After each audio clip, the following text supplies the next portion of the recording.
la estén, la estén viendo. ¿Ya la pueden ver? Así es, adelante. Muy bien, excelente.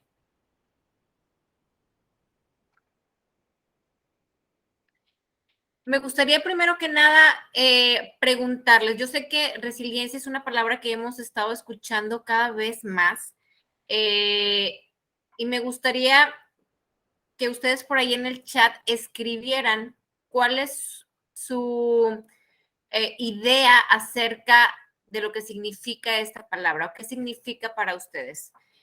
Si pudieran Lo por ahí. único, si quieres, ¿Sí? ponlo en la forma de... Ah, ok, muy bien, ahí se va a ver. ¿Ahí Gracias. se ve? Sí, sí se va a ver. Adelante. Ok. Si quieren por ahí compartirme en el chat cuál es su idea acerca de lo que es resiliencia para ustedes. No es un concurso para ver quién le atina o se acerca más a la definición de diccionario, sino me gustaría conocer cuál es su interpretación o definición propia. Si me lo pudieran compartir por ahí en el chat.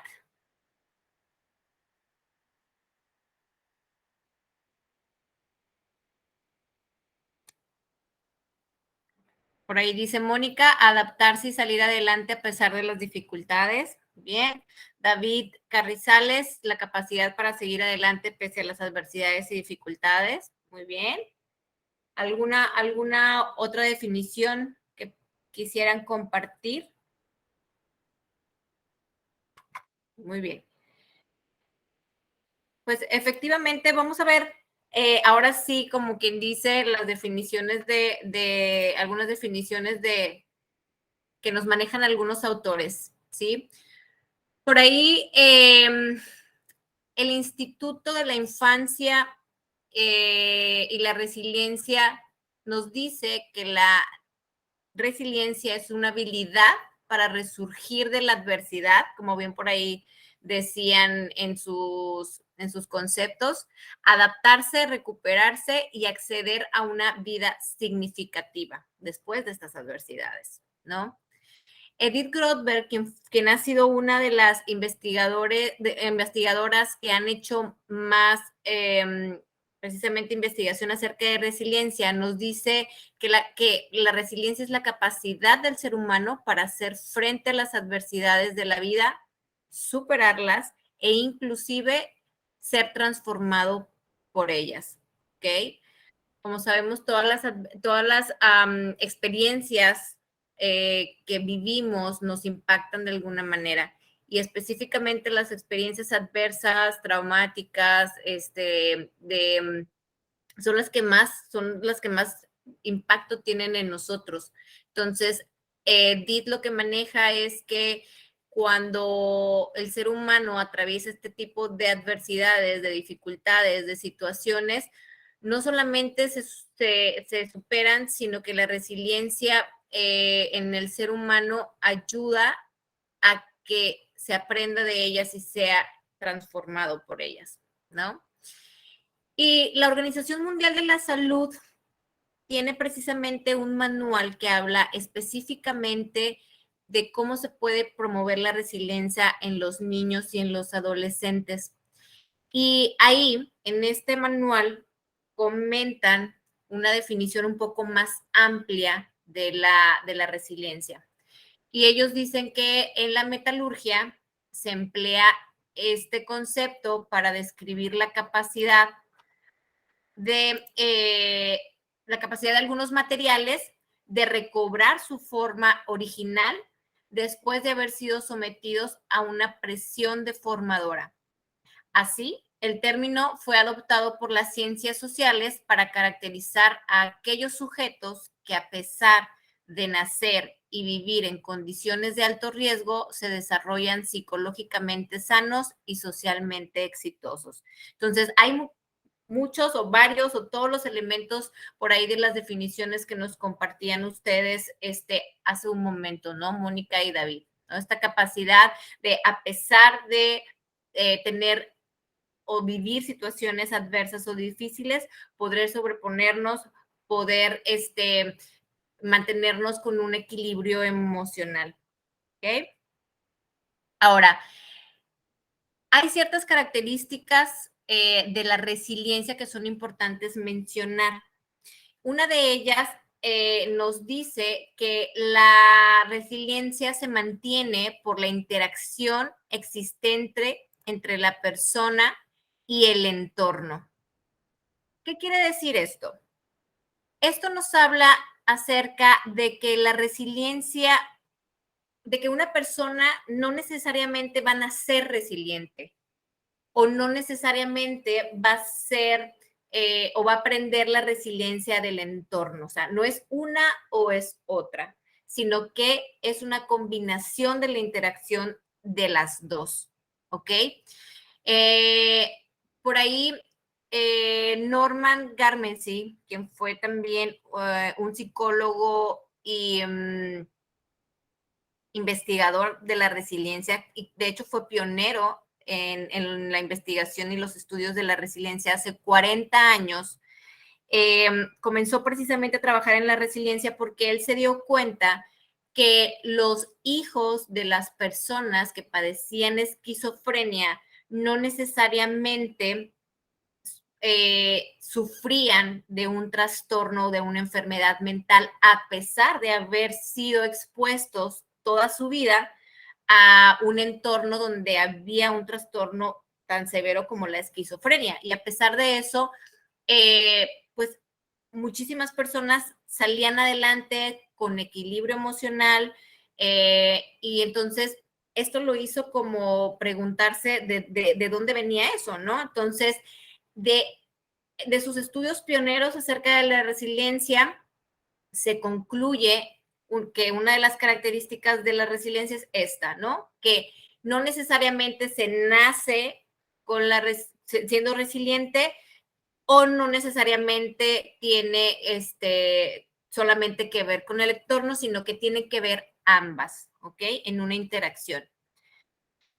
Dentro de estas características, otro investigador, Maurice Van der Poel, quien fue investigador de la Universidad de Boston, se dedicó a el estudio de los sobrevivientes del Holocausto. Y él, o sea, porque los sobrevivientes del Holocausto, no, muchos de ellos estuvieron en campos de concentración, ¿no? Y ante esas situaciones tan adversas, él se empezó a preguntar qué era lo que había caracterizado a los sobrevivientes de los que no sobrevivieron, ¿no?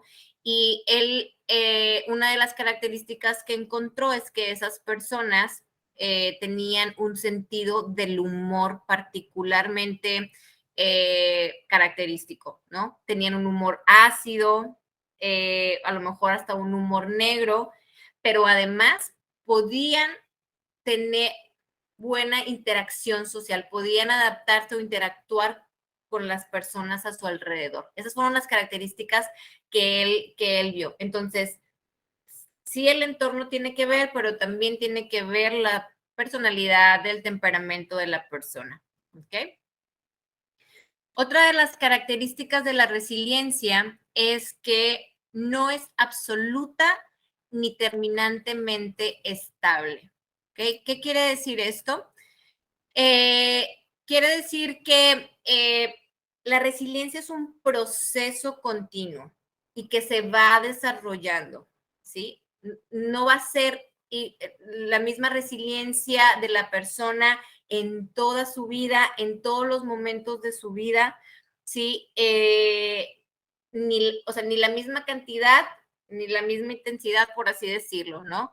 Entonces, puede que existan niños o adolescentes que han mostrado resiliencia ante ciertas situaciones y que de momento a lo mejor alguna situación que no parecía tan adversa los haga por ahí como que dice flaquear, ¿no? O los haga perder los haga perder el piso de cierta manera, ¿no? Por ejemplo, a lo mejor pudiéramos tener a un niño o un adolescente que ante el fallecimiento de un ser querido reaccione de una manera que nosotros vemos o percibimos que está siendo resiliente y a lo mejor acoso escolar o bullying, ¿no? Se derrumbe, ¿no? Entonces, o pueda tener una crisis. Entonces, y eso va a depender de muchas cosas, de muchos factores, qué está viviendo en ese momento el niño, ¿no? Cómo es su entorno en ese momento de esa situación específica, ¿ok? Entonces,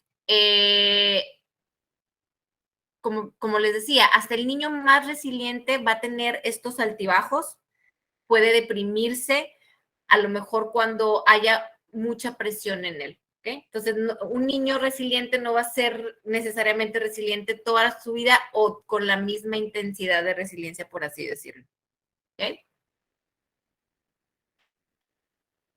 Ahora, ¿qué factores, qué situaciones puede poner a prueba la resiliencia de un niño?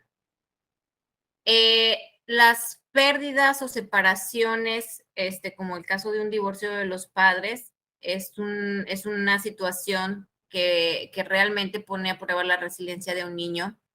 Vivir en un entorno inseguro donde se viva el maltrato o negligencia emocional o física, o sea, vivir en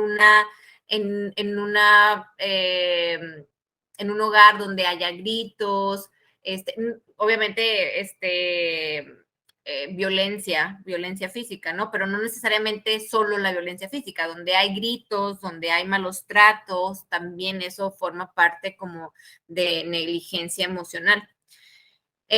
Al un accidente o una enfermedad, ¿no? También los niños, obviamente, cuando se pone, hay un tema de salud, ¿no? Y ya no pueden hacer las mismas cosas que antes, tienen restricciones, ¿no? Por ahí conocí el caso de una chiquita de 8 años que de repente empezó con alergias alimentarias, ¿no? Entonces no podía comer harinas, y muchas cosas, y cuando le tocaba ir a las piñatas, a los cumpleaños, pues era la única que no podía comer pizza, era la única que no podía comer pastel, y eso la fue, de ser una niña como muy segura, muy extrovertida, muy participativa en todas las situaciones sociales que se le presentaban, de repente empezó a retraerse, ¿no? Por este tema de salud, o sea, y que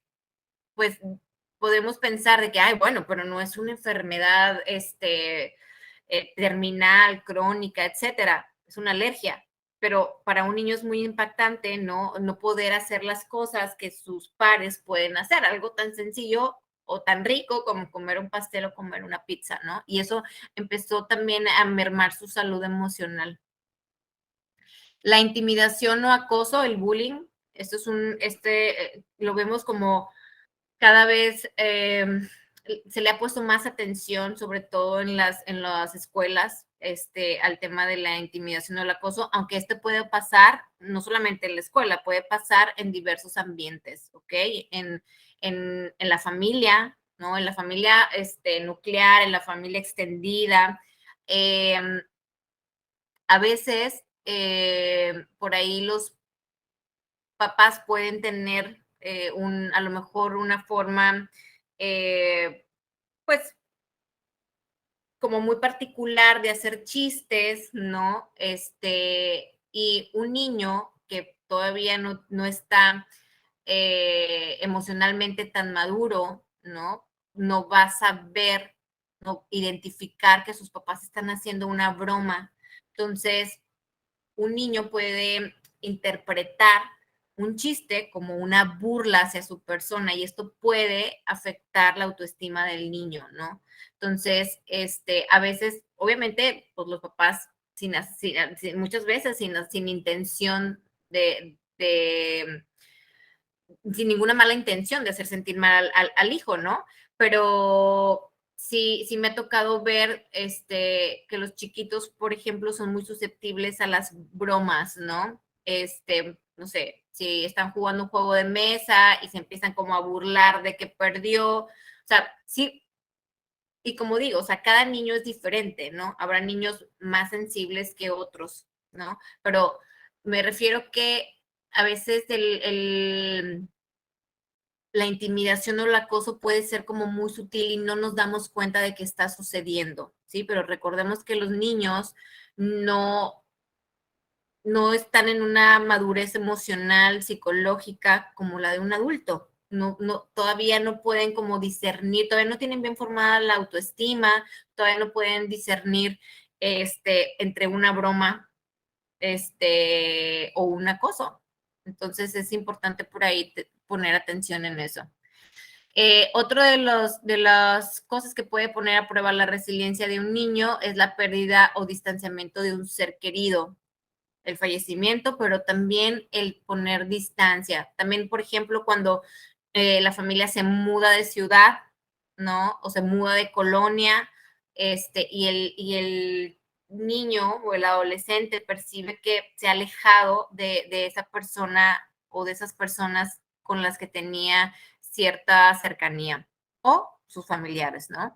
Un cambio importante como de casa, escuela, ciudad, todo esto también puede poner a prueba la resiliencia de un niño. Y desastres naturales o pandemias.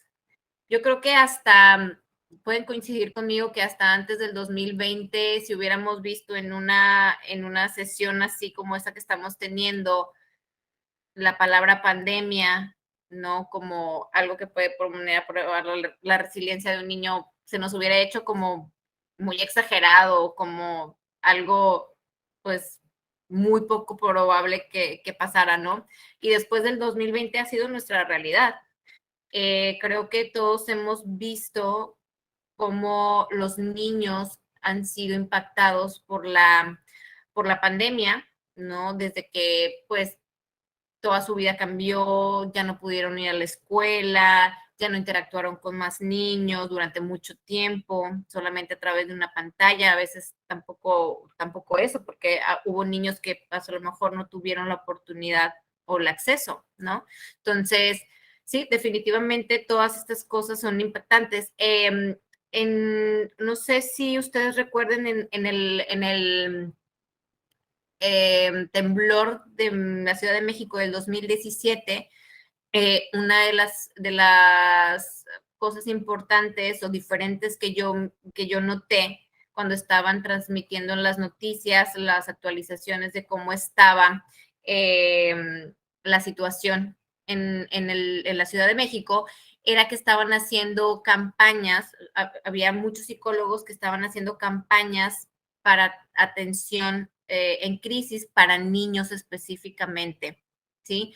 ¿Por qué? Porque obviamente este tipo de situaciones, un temblor donde un niño puede verse ante la situación donde pierde su casa, donde pierde un ser querido, pues es el impacto del desastre natural más todas las consecuencias que esto trae, que pudiera a lo mejor también impactar en un trastorno de estrés postraumático, por ejemplo, ¿no? Entonces, todo esto son situaciones donde un niño puede enfrentarse al tema o ponerse a prueba su resiliencia, ¿ok? ¿Qué puede pasar si un niño no es resiliente ante una adversidad? ¿Cómo se ve un niño que no está siendo resiliente o que le está costando trabajo salir de una situación adversa? Pues va a ser un niño que se va a mostrar triste, sin ganas de nada, como desanimado. Sobre todo, pues si nosotros conocemos a nuestros hijos, no nos vamos a dar cuenta que no está actuando de la misma forma que suele actuar, ¿no? Puede mostrar ansiedad y nerviosismo, o sea, mostrarse con miedo, ¿no? Tener dificultades de concentración. Hay niños que empiezan a bajar, por ejemplo, calificaciones o a tener reportes de conducta en la escuela porque no están enfocados como lo estaban anteriormente, ¿no? Entonces, eso es un indicador importante. Cambios continuos de humor e irritabilidad. A veces, en este sentido, como papás podemos mostrarnos un poco desesperados, porque a lo mejor los niños empiezan a estar como de muy mal humor, a hacer berrinche, a hacer berrinche, a hacer berrinche, y pues podemos perder la paciencia, ¿no? Pero detrás a lo mejor de ese enojo hay una situación de tristeza, de miedo, de ansiedad, pero mostrada a través del enojo y la irritabilidad, ¿no? Tener pesadillas o dificultades en el sueño, vivir con algunos niños, puede suceder que empiecen a mojar la cama, por ejemplo, ¿no? Vivir con miedo continuo, estar muy callado y rechazar hablar sobre el tema que le molesta o que le está preocupando o sobre cualquier tema, ¿no? O sea, de repente, si nosotros sabemos que nuestro hijo es muy platicador o sabemos que llegando de la escuela normalmente nos cuenta cosas y de repente ya no lo hace, pues ahí por ahí puede haber una señal de alerta, ¿no? De acuerdo a este manual que les comentaba de la Organización Mundial de la Salud acerca de la resiliencia de los niños y adolescentes, ellos definen cierto perfil de un niño resiliente. Y esto nos va a dar como pauta para conocer más a fondo, para conocer herramientas importantes también que nos puedan ayudar a fomentar la resiliencia a nuestros hijos. El perfil de los niños resilientes, de acuerdo a la Organización Mundial de la Salud, es que tienen competencia social. Ya ven que lo mencioné al inicio cuando hablaba de este investigador que hizo investigaciones acerca de sobrevivientes del Holocausto, ¿no? Como una de las características que él encontró en los sobrevivientes era que tenían esta manera de o esta facilidad para interactuar entre ellos o socialmente, ¿no? Con otras personas. Otra característica del perfil de un niño resiliente es que tiene resolución de problemas o tiene habilidades de resolución de problemas, tiene autonomía y tiene un sentido de propósito y de futuro. Y bueno, todos nos preguntamos, sí, ¿y cómo fomento eso, no? Ahorita vamos a ver ejemplos como muy específicos de cada uno de ellos, ¿ok? Vamos a empezar por la competencia social. ¿Por qué es importante un niño con competencia social? Bueno, un niño que tiene esta habilidad, pues es un niño que está listo para responder ante cualquier estímulo. O sea, tiene la capacidad de responder ante una situación que le suceda u otra, ¿no? O sea, ante una situación pues, que a lo mejor no va a ser tan adversa, pero otra que a lo mejor sea más complicada, ¿sí? O sea, diferentes tipos de situaciones. Va a comunicarse con facilidad, va a demostrar empatía y afecto y tiene comportamientos prosociales y buen sentido del humor. El buen sentido del humor, aquí volvemos otra vez a encontrar este concepto y que viene ligado a la resiliencia, el sentido del humor.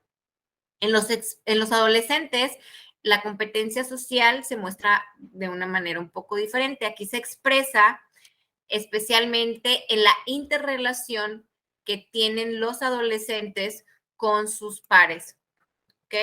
Es decir, ¿cuál es la facilidad que presentan los adolescentes para ser amigos de su edad? ¿Ok? Ahora, lo que les decía, de cada una de las competencias vamos a ver ejemplos muy específicos. ¿Cómo podemos fomentar la competencia social?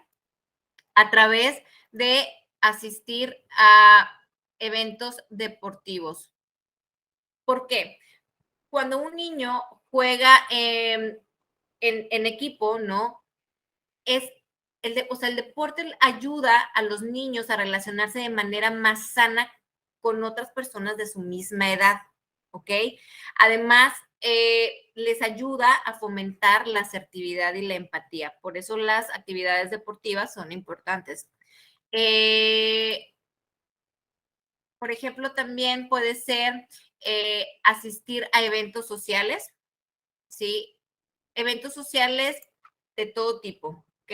Entre más diversos sean los eventos sociales, los niños van a estar acostumbrados a reaccionar en diferentes escenarios, ¿no? Que una piñata, primeras comuniones, fiestas de graduación, alguna boda, cuando se puede, ¿no? Porque a veces muchas bodas no se requieren la asistencia de los niños, pero, o sea, entre más diversas sean las actividades sociales, mucho mejor, ¿ok? Educar en valores por medio del ejemplo, ¿no? Los niños aprenden imitando a sus padres, a los mayores, pero sobre todo a los padres o a los cuidadores principales. Entonces, no podemos pedirle a un niño que no le grite a su hermana si la forma en que nosotros como padres solucionamos un berrinche de un hijo, solucionamos un desacuerdo con la pareja, es a través del grito, ¿no? Porque entonces, ¿cómo le pedimos a nosotros al niño que no grite? ¿No? Entonces, el tema del ejemplo, pues es muy importante. Fomentar o trabajar en la autoestima del niño. Es importante que desde pequeños los padres o quienes funjan como cuidadores principales le inculquen al niño la importancia del autocuidado, ¿sí? Y el autocuidado, vamos a verlo más adelante, pero el autocuidado es desde lavarse los dientes, vestirse, tener amor propio, todo eso es importante, ¿ok? Y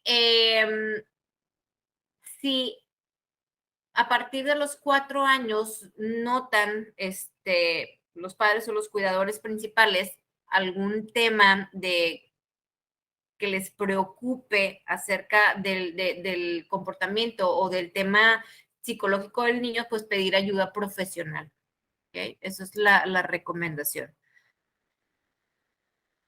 Hoy. Ahora, resolución de problemas, que es otra característica del perfil de un niño resiliente. Aquí se incluye la habilidad para pensar en abstracto y la posibilidad de intentar soluciones nuevas para problemas tanto cognitivos como sociales. En la adolescencia, los jóvenes son capaces de jugar con ideas y sistemas filosóficos. Es decir, ya en la adolescencia los jóvenes pueden tener como más seguridad o más idea acerca de cuál es, no sé, el tipo de ideología, el tipo de camino que quieren seguir, ¿no? O con qué tipo de ideologías, ¿no? Se identifican más, ¿no? Por ejemplo, hay quienes en esta etapa se van mucho a los grupos, de la iglesia, hay quienes, se meten a un grupo musical, hay quienes se vuelven darquetos, ¿no? O sea, ellos ya tienen como más noción de lo que ellos les gusta, ¿no? No, pues a mí me gusta lo dark. Entonces van buscando pues de acuerdo a sus gustos, de acuerdo a lo que se van identificando. No quiere decir que a lo mejor se van a quedar en esa etapa, pero quiere decir que están en la búsqueda de su propia identidad, ¿no? Ahora, ¿cómo fomentamos la resolución de problemas en los niños? Aquí, la recomendación de los expertos es que primero que nada abordemos los sentimientos o las emociones. Es importante que los niños empiecen a reconocer las emociones y se podrán preguntar, ¿y cómo hago eso? ¿No? Porque a lo mejor no hay mucha guía, sobre todo en los niños pequeños, de cómo empezar a hablarles de las emociones. Y aquí tenemos algunas sugerencias que podemos utilizar para trabajar el tema de la identificación de emociones con los niños. La primera es la tabla de los sentimientos, ¿no? Aquí se sugiere que se pueda usar a través, ahorita que están tan de moda los emojis, ¿no? Y que los emojis nos muestran las expresiones o las reacciones, las emociones a través de una caricatura. Entonces se puede utilizar como el ejemplo del lado izquierdo, la tabla de los sentimientos, donde tengamos esa tabla, ¿sí? De hecho, este es un ejemplo que ustedes pueden imprimir de internet, para recortar. Ellos, de hecho, lo pueden pintar y lo pueden tener ustedes en un lugar visible. Puede ser a lo mejor el refri o puede ser el cuarto de los niños, puede ser la cocina, en un lugar visible donde ustedes puedan hacer mano de esta tabla cuando quieran hablar con sus niños acerca de cómo se están sintiendo. ¿Ok? La otra herramienta es el semáforo. El semáforo, que así es de manera muy visual, el rojo representa cuando el niño tiene una emoción desbordada y en ese momento sabemos que no podemos pedirle al niño que, que trate de solucionar, ¿no? Por ejemplo, si el niño está enojado, haciendo un berrinche porque no le prestaron un juguete, ¿no? En el rojo, cuando el niño se encuentra en el rojo, no lo podemos forzar a que vaya y solucione esa situación.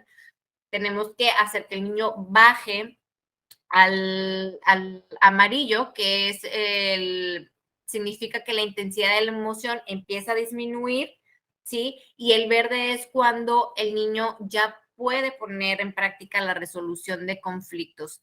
Aquí se sugiere que el papá o el cuidador principal pueda crear a lo mejor un kit de habilidades de afrontamiento. Es decir, si yo sé que cuando el niño está en rojo no tiene la capacidad de solucionar, ni de pensar, ni de nada, porque solamente está reaccionando de manera impulsiva, podemos darle opciones al niño para poder bajar al amarillo y después al verde.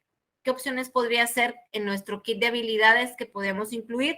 No sé, lávate la cara con agua fría, respira profundamente y nosotros le mostramos al niño cómo hacerlo, o a ponerlo a hacer una actividad diferente a lo que está sucediendo en ese momento, como por ejemplo ponerse a jugar con su mascota, ponerse a hacer alguna actividad que lo distraiga para que del rojo podamos pasar al amarillo y podamos pasar al verde, que ya es la resolución de conflicto. ¿Okay?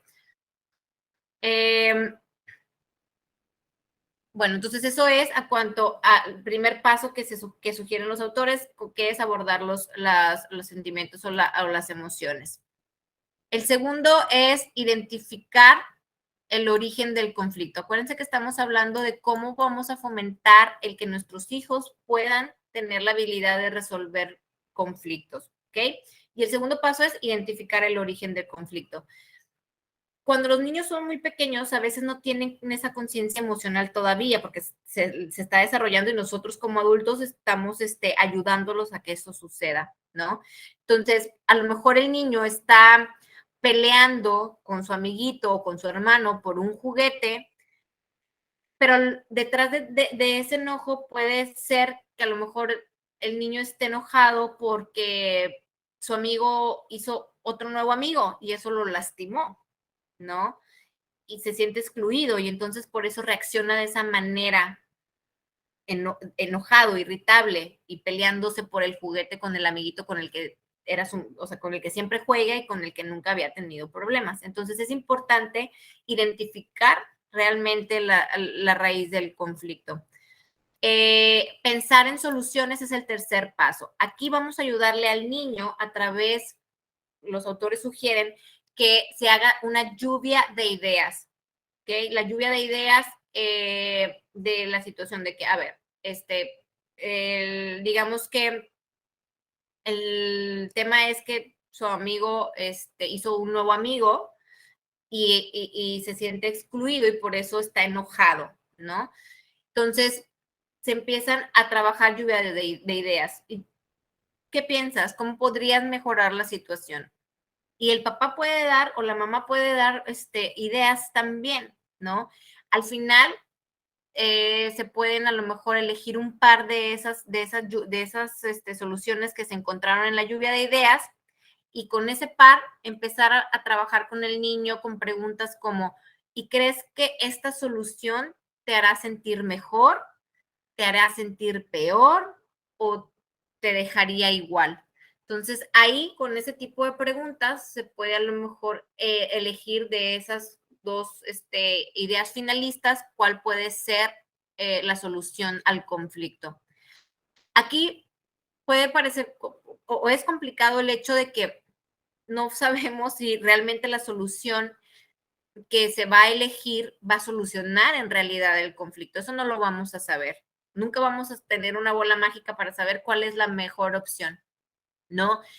Pero está bien decirle a nuestros hijos, si no salen las cosas como lo planeaste, así es la vida, o sea, está bien, no pasa nada.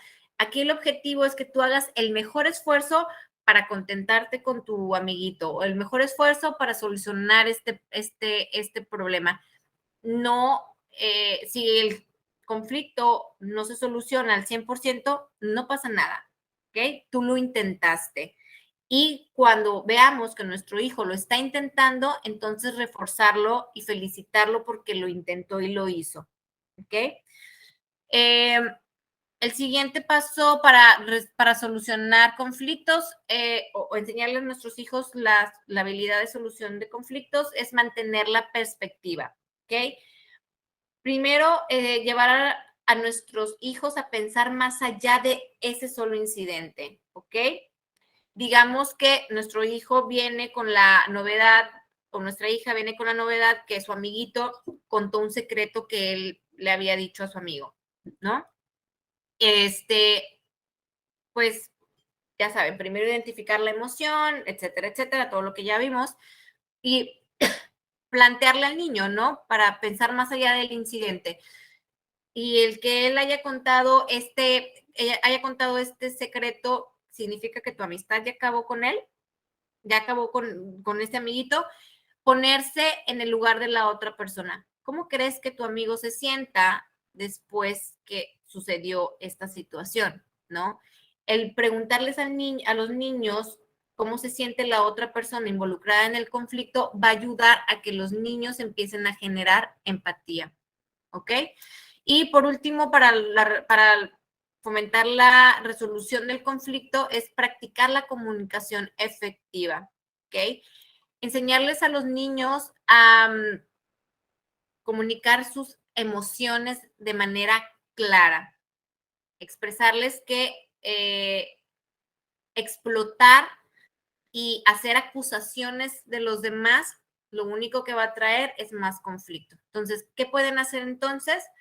Hablar en primera persona. Por ejemplo, en lugar de decir, es que tú dijiste ese secreto solamente para avergonzarme. Ahí está acusando al amiguito, ¿no? Entonces, a lo mejor cambiarlo y decirlo en primera persona, como, ¿sabes qué? Yo me sentí avergonzado cuando descubrí que tú habías contado mi secreto. ¿Sí? Ahí él es, o sea, el niño está hablando de su emoción, no está culpando al otro. ¿Ok? Ahora, la autonomía, que es otra de las características del perfil de un niño resiliente. La autonomía existe en el niño un sentido, bueno, cuando hay autonomía en un niño, va a existir un sentido de la propia identidad y la habilidad para actuar independientemente, ¿ok? Va a tener autodisciplina y control de impulsos. ¿Cómo podemos fomentar entonces la autonomía en nuestros hijos? Algo bien importante son los hábitos. Hábitos de todo tipo, de alimentación, de higiene, de salud, de aspectos físicos. Si aprenden y aprecian el saber cuidar de sí mismos a través de la adquisición de estos hábitos saludables, entonces va a ser más fácil que integren estos hábitos saludables a su vida adulta. ¿Ok? Interacciones sociales, volvemos a las interacciones sociales, estas son muy importantes. La relación con otros niños y con otros adultos fuera de su núcleo familiar más cercano les va a ayudar a conocer el sentido de la amistad, de integración, la importancia de tener sus propias opiniones, la importancia de ser tolerantes con las opiniones de los demás, a poder ser más abiertos y a ir creando su propia personalidad. ¿Ok? Desarrollo intelectual. Aquí es importante dotarles de las herramientas necesarias como aprendizaje a través de libros, juegos, excursiones a espacios como museos, espacios culturales, etcétera. El ocio. Es importante que los niños tengan momentos para que jueguen, ¿ok? Pero que jueguen sin que los adultos estén interviniendo. ¿Por qué? Porque ellos entonces van a tener la oportunidad de decidir a qué juegan y con quién juegan, ¿ok? Entonces, esto también promueve, o sea, a través del ocio se promueve también la autonomía de los niños y la responsabilidad. Es importante ayudar al niño en el proceso de madurez y autonomía y es a través de la responsabilidad que se logra esto. ¿Y cómo podemos fomentar la responsabilidad? Estableciendo normas y límites. Esto es bien importante. Si un niño no tiene normas o límites, va a ser como un barco a la deriva, ¿ok? Los niños se van a sentir más seguros al final de cuentas teniendo límites. A lo mejor sí van a protestar, ¿no? Pero, o lo van a rechazar al inicio, pero una vez hecho un hábito el tener ciertas normas o ciertos límites, se van a sentir en un ambiente coherente de convivencia y eso les va a ayudar mucho a ser responsables. Ayudarles en la toma de decisiones de pequeños, ¿sí? Ser claros a la hora de expresar a nuestros hijos lo que esperamos de ellos, ¿ok? Acuérdense, ellos son niños, nosotros somos adultos. Si nosotros no les expresamos de manera sencilla, de manera clara lo que esperamos de ellos, entonces la responsabilidad también mucho tendrá que ver con que a lo mejor nosotros no fuimos claros si ellos no lo hacen, ¿ok? Enseñarles a valerse por sí mismos, porque cuando confían en sí mismos es cuando empiezan a asumir sus responsabilidades. Ayudarles, ayudarles para la posibilidad de fracasar. A veces, como padres, tratamos de protegerlos demasiados y no dejamos que hagan las cosas a su manera, ¿no? Porque, ay, se van a equivocar. Pero es importante que ellos también conozcan la importancia del fallo, ¿no?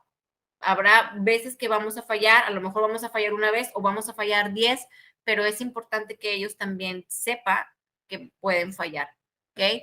Ponerles algunas tareas a desempeñar, aunque sean pequeños, siempre va a haber una tarea que puedan hacer de acuerdo a su edad, ¿ok? Marcar bien los horarios, que ellos sepan que no es lo mismo los días festivos, que los fines de semana, entre semana, que un día feriado, ¿sí? Es importante que ellos sepan la diferencia entre tiempo de estudio y tiempo de ocio, ¿ok? Estar disponibles para mostrar apoyo.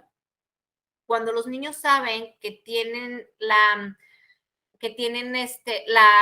posibilidad de recurrir a sus padres o sus cuidadores principales ante un conflicto, esto les hará tener mucho más confianza de explorar el mundo, ¿sí? Porque pues les va a dar la opción de, pues sí, lo que pensaba no salió como yo creía, pero sé que puedo ir con mi papá, sé que puedo ir con mi mamá. Entonces, no les va a dar miedo el hacer las cosas, el explorar. Es importante que el padre o la madre no se haga responsable de las tareas de sus hijos. Sí está bien ser guía, sí está bien acompañarles, pero no hacer las cosas por ellos. Alguna de los comentarios que he escuchado mucho, sobre todo de maestros, es que los niños ahora que regresaron a la escuela, los niños que han batallado más para reintegrarse, para volver al ritmo, para la interacción social, son aquellos niños que curiosamente sus mamás estaban en las clases presenciales como participando en lugar de los propios niños, ¿no?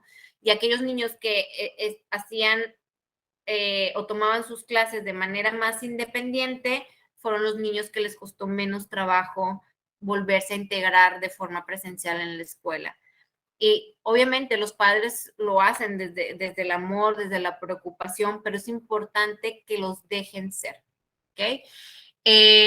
Valorar sus esfuerzos, es importante que se refuerce siempre y se les motive a los niños cuando hacen las cosas, independientemente que no lo hagan al 100%, que no lo hagan bien, que fallen, ¿sí? Se refuerza entonces el que lo intentaron, ¿ok?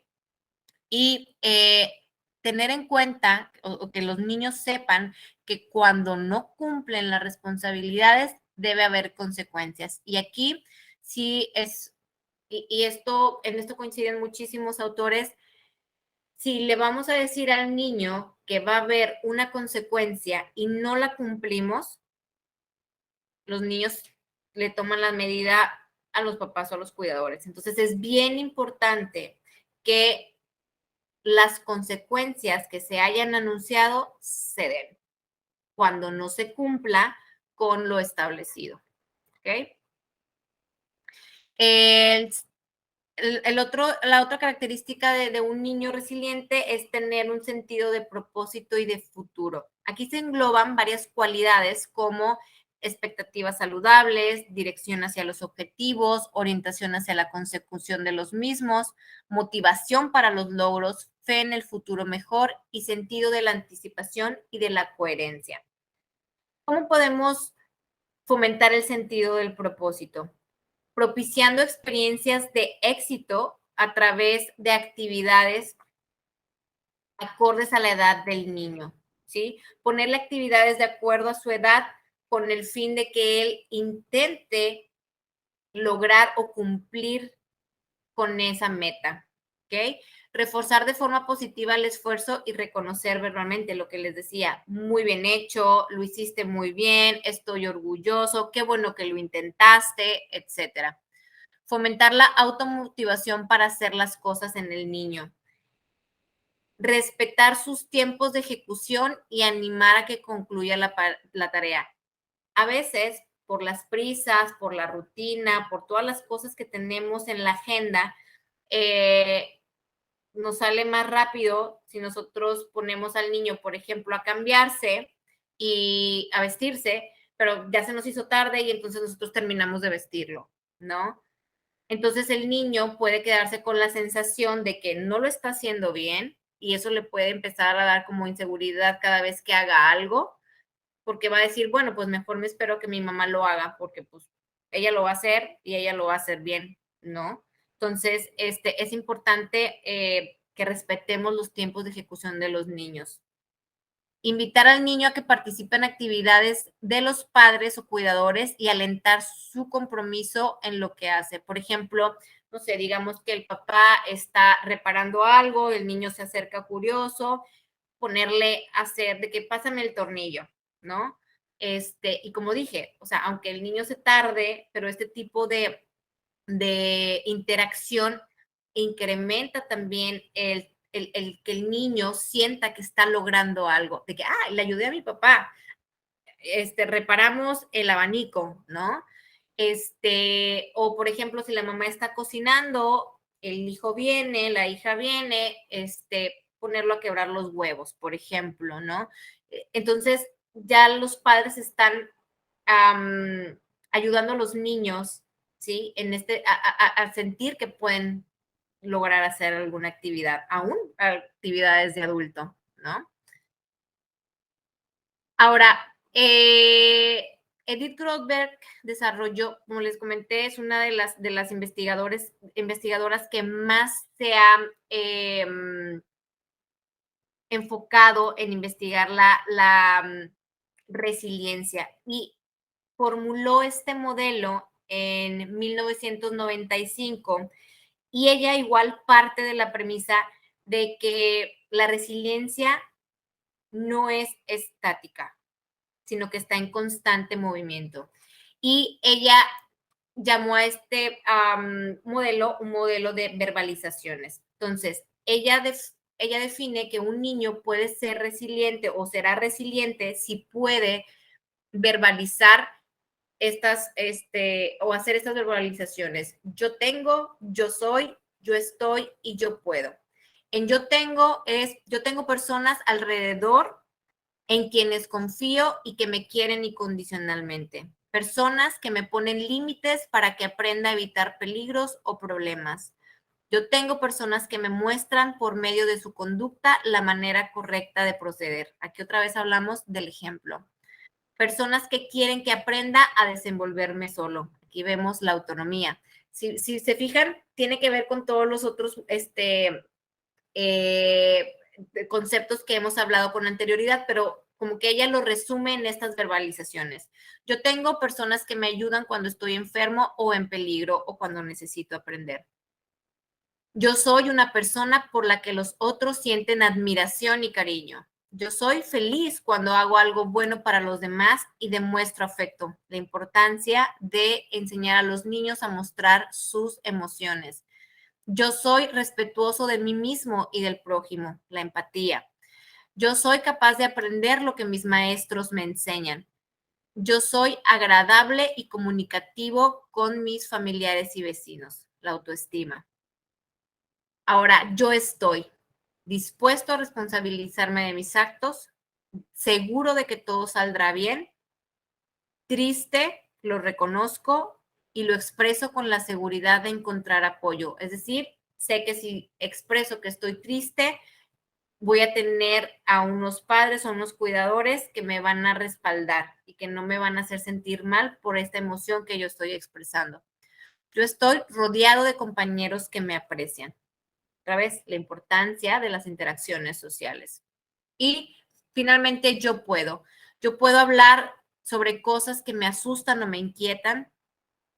Yo puedo buscar la manera de resolver mis problemas, ¿sí? Lo que hablábamos de la habilidad de resolución de problemas. Yo puedo controlarme cuando tengo ganas de hacer algo peligroso o que no está bien. Yo puedo buscar el momento apropiado para hablar con alguien o para actuar, ¿sí? Como el momento apropiado. ¿Se acuerdan de la herramienta del semáforo? Yo puedo encontrar a alguien que me ayude cuando lo necesito.